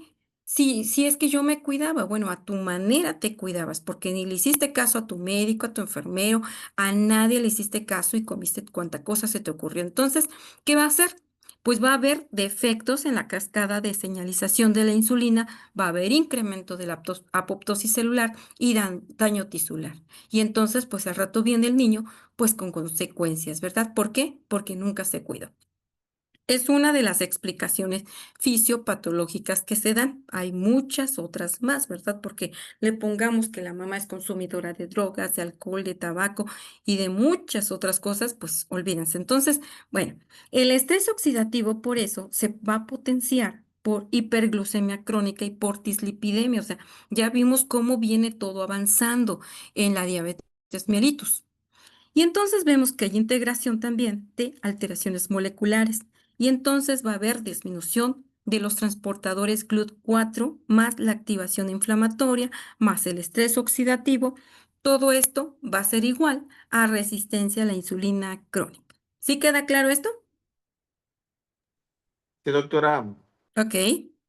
Y vemos que entonces viene la alteración o la integración de alteraciones moleculares y vemos que el páncreas inicialmente va a responder con hiperinsulinemia, o sea, les mando un chorrito de insulina para que se emocione el cuerpo y diga, ya, sigue produciendo igual que antes y yo sigo haciendo mi vida loca, mi vida feliz comiendo cuanta cosa se me ocurra. Y entonces viene la hiperinsulinemia y ¡piu! Va el chorrito. Pero la disfunción va progresando, o sea, esto avanza y avanza y avanza. Y entonces la disfunción, ¿dónde está? Pues es disfunción progresiva en las células beta. Nada más, nada menos que en las células beta. Y esto conduce, por supuesto, a una diabetes de tipo 2. En la apoptosis inducida por glucotoxicidad y lipotoxicidad, apoptosis, muerte celular programada. Veamos, la glucotoxicidad, o sea, lo que es la glucosa que va a intoxicar al cuerpo, va a ocasionar exposición crónica a niveles altos de glucosa, un estrés oxidativo, un daño a las proteínas de señalización y daño también al ADN, o sea, directamente a los genes. Por lo tanto, pues, va a haber problemas. Entonces, vean aquí la cascada de eventos que surge con la lipotoxicidad y la secreción de insulina. En la apoptosis inducida por glucotoxicidad y lipotoxicidad, vemos que la lipotoxicidad va a haber un exceso de ácidos grasos libres y va a haber acumulación de triglicéridos y de especies reactivas del oxígeno. También vemos que aquí, por ejemplo, en ambos procesos, tanto en la lipotoxicidad como en la glucotoxicidad, todo esto va a inducir a la apoptosis de las células beta, reduciendo progresivamente su masa funcional, o sea, la buena reserva bonita que tenía de células beta va a ir agotándose. Y vemos también que va a haber una pérdida de secreción pulsátil de insulina. Normalmente la insulina se libera de manera pulsátil, ya vimos cómo, permitiendo una regulación eficaz de la glucemia.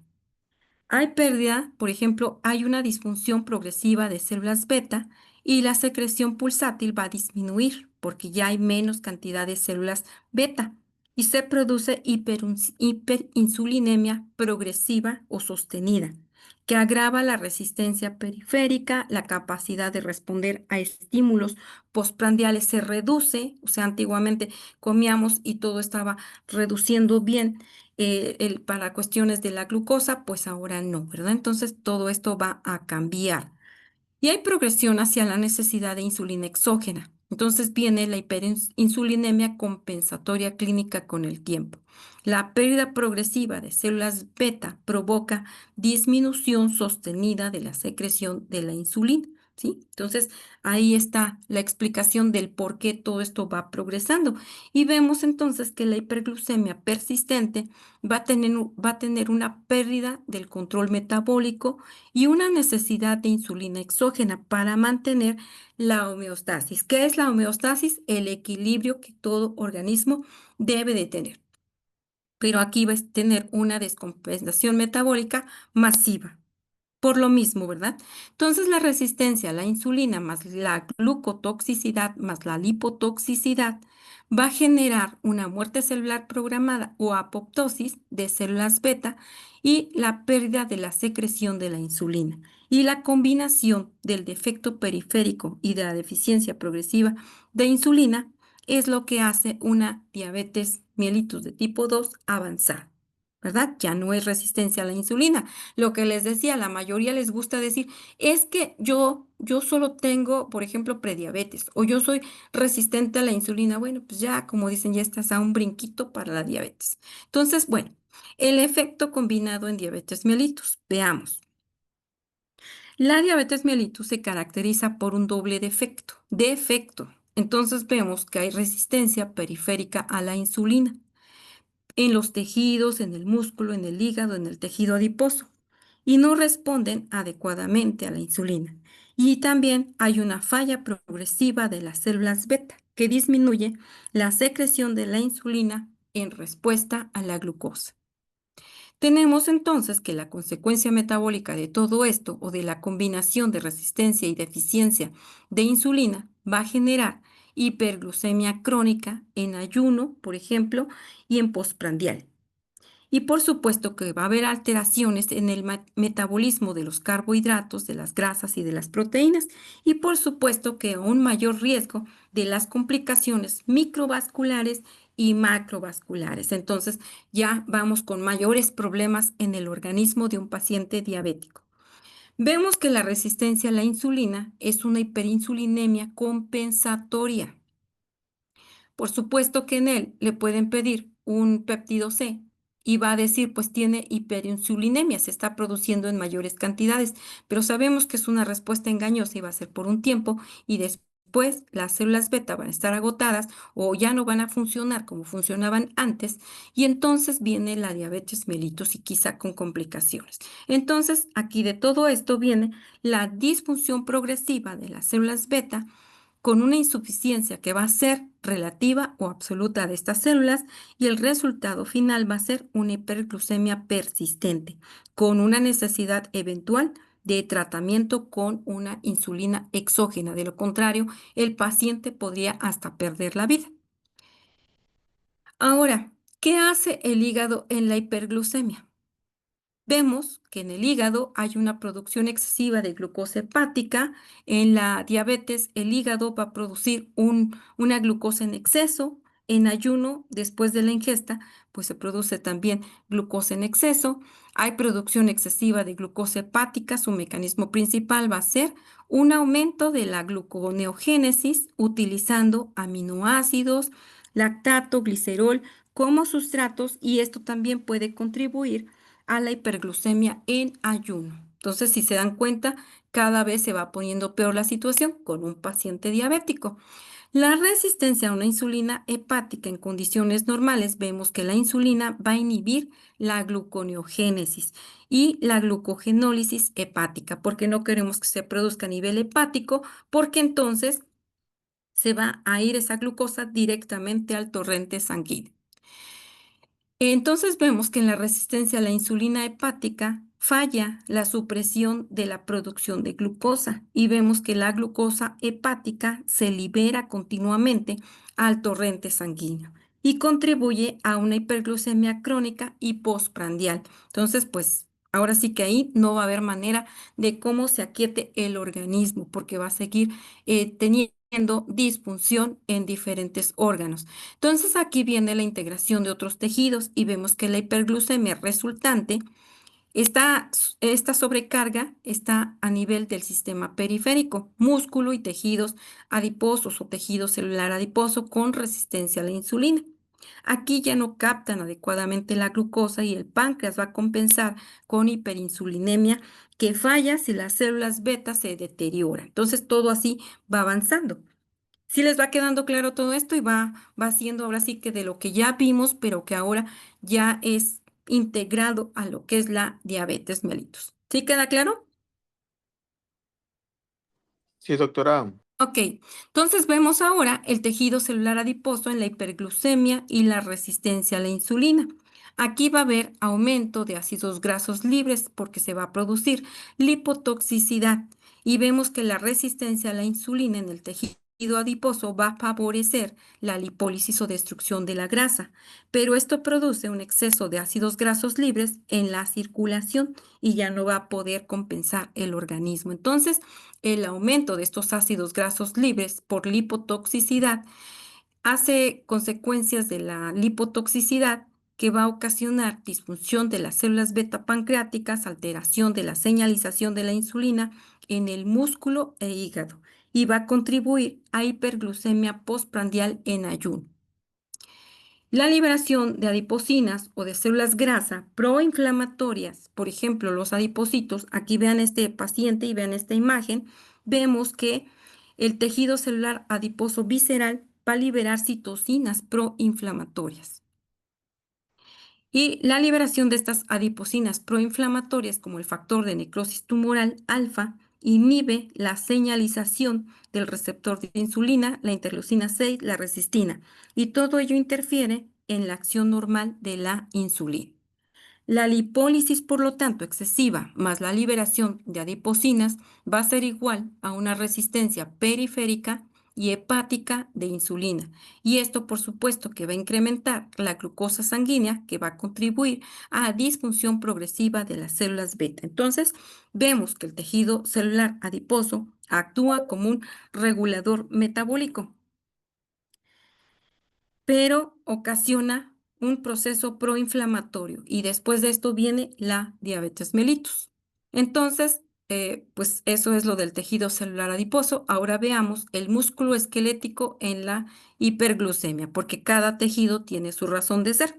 Y aquí en el músculo ocasiona una disminución de la captación de glucosa y vemos que el músculo va a ser el principal tejido que va a ser responsable de la captación de glucosa postprandial. Y va a haber también en la resistencia a la insulina la entrada de glucosa a través del GLUT o del transportador GLUT4 va a estar disminuida y esto va a provocar hiperglucemia postprandial y mayor carga glucémica sistémica, que va a contribuir a sobrecarga metabólica que va a afectar el hígado y el tejido celular adiposo. También la alteración de la señalización del receptor de insulina, vemos que la unión de insulina a su receptor en el músculo activa las cascadas de señalización. Y por supuesto que en la resistencia a la insulina hay defectos en la fosforilación del receptor y de el IR1 y la señalización hacia el GLUT4 que alteran otras vías metabólicas y el resultado de todo esto va a ser reducción en la captación de glucosa y almacenamiento de glucógeno. Tenemos que entonces también aquí la disminución en la captación de glucosa del músculo va a hacer producción hepática excesiva de glucosa, liberación de ácidos grasos y citocinas por el tejido adiposo. Y esto va a interactuar o generar hiperglucemia persistente, estrés metabólico, acelerando la progresión de la diabetes mellitus. ¿Sí? Y hasta aquí es la fisiopatología solo de la diabetes mellitus. ¿Hasta aquí alguna duda? ¿No? Bueno, continuamos. Ya casi acabamos, ¿eh? ¿Van bien? ¿O Sí, ya? gracias. Ok. Bueno, entonces tenemos las complicaciones. Espérenme. Esto ya. Espérenme. Acá ya lo vimos. Espérenme. Que si no, ya no nos da tiempo. Entonces tenemos aquí complicaciones macrovasculares en la diabetes mellitus. Tenemos la aterosclerosis acelerada, o sea, en un paciente diabético así va a estar. La diabetes acelera el proceso aterosclerótico de arterias coronarias, arterias cerebrales y arterias periféricas. Los mecanismos de cómo se hace esta aterosclerosis acelerada es daño endotelial por la hiperglucemia, una glucotoxicidad, un estrés oxidativo y una acumulación de lipoproteínas modificadas. La LDL, que es las lipoproteínas de baja densidad, oxidadas, van a tener inflamación crónica mediada por citocinas como el factor de necrosis tumoral alfa y la interleucina 6. Los resultados de esta aterosclerosis acelerada en un paciente diabético va a ser que produce compromiso vascular generalizado, debido al daño endotelial, inflamación crónica y depósito de lípidos en las paredes arteriales. Aquí, por supuesto, que va a tener riesgo de dislipidemia, de hipertensión, de ataques de infartos agudos al miocardio, accidentes cerebrovasculares, enfermedad arterial periférica, entre otros. Tenemos también la hiperglucemia crónica ocasiona dislipidemia, daño endotelial, aterosclerosis y eventos cardiovasculares que contribuyen para la morbilidad y mortalidad elevada en pacientes diabéticos. Ahora veamos las complicaciones microvasculares en la diabetes mellitus. Tenemos la nefropatía diabética. La microangiopatía glomerular va a provocar engrosamiento de la membrana basal glomerular, hiperfiltración inicial, proteinuria, progresión a insuficiencia renal aguda puede ser y crónica, ¿verdad? A futuro. Los mecanismos claves pues van a ser glucotoxicidad, estrés oxidativo, productos finales de la glicación avanzada, eso significa AGEs y activación de PK, que es la proteína quinasa C. También la retinopatía, ¿qué pasa? La microangiopatía retiniana causa microaneurismas, o sea, pequeños vasitos se van formando como bolitas y se hacen hemorragias, exudados duros y blandos y proliferación neovascular en estadios avanzados como una retinopatía proliferativa. Los factores implicados en la retinopatía diabética, pues hiperglucemia crónica, los AGEs, el estrés oxidativo y la activación del factor de crecimiento endotelial. Ahora veamos la neuropatía diabética. La afectación de pequeños vasos que irrigan los nervios provoca pérdida de la sensibilidad distal, ocasiona un pie diabético, que es lo más común, pero también puede haber dolor neuropático o parestesias y disfunción autonómica, gastroparesia, hipotensión ortostática. La gastroparesia, pues a veces tienen también anomalías intestinales y es por lo mismo de la hiperglucemia crónica. Y la hipotensión ortostática es que se acuesta y, ¿verdad? Se pone mal, y le duele todo. Y todo esto es por la glucotoxicidad, el estrés oxidativo y la microangiopatía. Ahora, la hiperglucemia sostenida, la glucotoxicidad, el estrés oxidativo, los AGEs y la activación del PKC, ya vimos que ocasionan todos estos daño microvascular. El resultado de todo esto va a ser la nefropatía, la retinopatía, la neuropatía y las principales complicaciones microvasculares de la diabetes. Ya, aquí, espérenme, ya, esto. Ahora sí, ¿alguna duda? Bueno, me adelanté, pero ya, ya acabamos. Jóvenes, ¿dudas? Pues hasta ahorita, ¿no, profe? Está muy, pues sí que muy claro y muy entendible, ¿no? Como dice usted, sí es largo ese tema de diabetes y todo, y Sí. creo que me voy a salir de diplomado porque tanto ya está me dio miedo de todo eso. ¿Por qué? No, se Sí. trata de que comprendamos muy bien toda la enfermedad de la diabetes. Definitivamente nosotros, por ejemplo, si logramos entender bien la fisiopatología, nos va a ir muy bien con nuestros pacientes porque también logramos entender y sobre todo vamos a cuidar a la familia y vamos a tratar por lo menos de que coman lo más saludable que se pueda desde todas las edades, porque es muy importante. Ah, creo que sí Eso tengo sí. tiempo. Vean, vean. Aquí, ya, nada más en breve, de la prediabetes, es una etapa intermedia. Que les quede claro, la prediabetes representa una etapa intermedia entre la normoglucemia y la diabetes de tipo 2. Es así como que el escalón para pasar a la diabetes. Las características, resistencia a la insulina, principalmente en tejidos periféricos, músculo, hígado, tejido celular adiposo, porque empiezan a responder menos a la insulina. La alteración temprana de la secreción de la insulina hace que haya disminución de la secreción pulsátil rápida postprandial. Ya vimos cómo se produce la glucosa en ayuno postprandial o ligeramente elevada.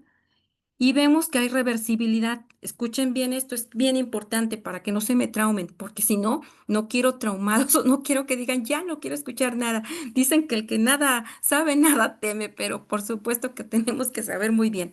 Entonces, bueno. Aquí hablamos de la reversibilidad con cambios en el estilo de vida. Ojo, la prediabetes es potencialmente reversible mediante actividad física regular, porque mejora la sensibilidad a la insulina, la pérdida de peso y la dieta saludable también, porque hay reducción de la lipotoxicidad y la glucotoxicidad. Y va a haber un control de los factores de riesgo. ¿Por qué? Porque si hay hipertensión, pues que tenga las cifras que debe tener. Si hay dislipidemia, bueno, bajemos las grasas y lleguemos a valores que no tengamos problemas con los lípidos, ¿verdad? Y por supuesto que a través de esa forma se previene la progresión de la diabetes mellitus clínica, ¿verdad? Entonces, en la prediabetes dice que es igual a resistencia a insulina más alteración inicial de las células beta. Entonces, eso es la prediabetes. La hiperglucemia leve puede ser por estrés metabólico que es reversible 100% y sí se modifica el estilo de vida, ¿verdad? Clásico de las vecinas o las amigas o conocidas. Ay, es que me espanté, por eso me subió la glucosa, por eso me volví diabética. Le digo, no, pues es que porque nunca has controlado la gula, seguimos comiendo de la misma manera y por supuesto que es diabética, ¿verdad? Entonces, bueno. Representa la prediabetes una ventana de oportunidad para la prevención primaria de la diabetes mellitus tipo 2. Ojo con esto, ventana de oportunidad para prevención primaria. Y ahora sí, ya terminé. Así que Doctora, no se me buenas noches. sientan tristes, no se me Gracias. sientan tristes. Doctora, yo Maestra, tengo una duda. Sí, duda. sí. Disculpe, ¿en qué momento es indicado mandarles el estudio de índice HOMA a nuestros pacientes? Por ejemplo, con mis pacientes que a veces estamos en el grupo GAM, Ajá. tenemos el grado de sobrepeso y que a veces, a pesar de que estamos haciendo ejercicios de fuerza y están cuidando mejor su alimentación, no Ujú, logran controlar eso, nosotros lo hemos mandado. sí. Pero con todo lo que nos acaba de exponer, ¿es mejor que le mande a hacer el HOMA o que mejor le mande a hacer ya, por ejemplo, lo de hemoglobina glucosilada? Hemoglobina glucosilada. Creo que el HOMA, o sea, el HOMA se sigue utilizando. Es más, les voy a dar la fórmula en 8 días porque vamos a ver lo del diagnóstico. Y bueno, si nos llevamos tiempo con diagnóstico, adelante. Y si nos alcanza para el tratamiento, vamos a empezar, porque el tratamiento sí está largo. Pero el índice HOMA se utiliza, pero no tiene evidencia científica actualmente. De acuerdo a las guías de la American Diabetes Association, el índice HOMA, vamos a ver del por qué sí, por qué no. Entonces, actualmente nada más los criterios que tenemos para hacer un diagnóstico temprano de un paciente prediabético o diabético es la hemoglobina glucosilada, una glucosa al azar, una glucosa central o incluso la curva de tolerancia a la glucosa. Es lo único que está ahorita, ahora sí que permisible, actualizado. Y el índice HOMA sí se utiliza y tenemos que saberlo, lo vamos a saber calcular en 8 días, pero definitivamente no tiene la evidencia científica que debería como para decir, ya a través del índice HOMA estoy previniendo a mis pacientes para que no tengan este problema. Pues no, no es así. Ujú. Gracias, doctora. Sí. ¿Alguien más? Mm, yo tengo otra duda, doc. Sí, adelante, adelante. Bueno, hace rato con todo lo que nos explicó de fisiopatología entendimos por qué se daba la sintomatología, la poliuria, la Sí. polidipsia, la polifagia. Ujú. La acantosis nigril, ¿por qué se da?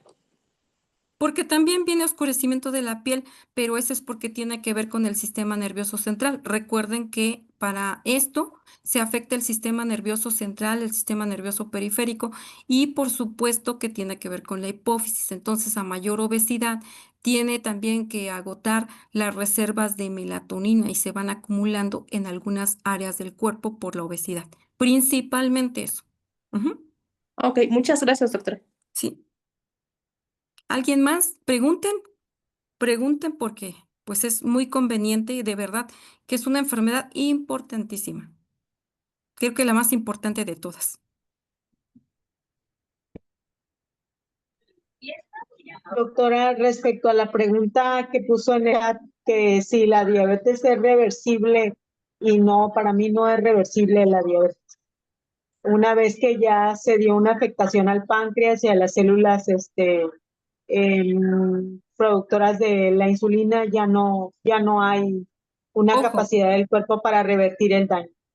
no, ojo. Estaba hablando de prediabetes, prediabetes.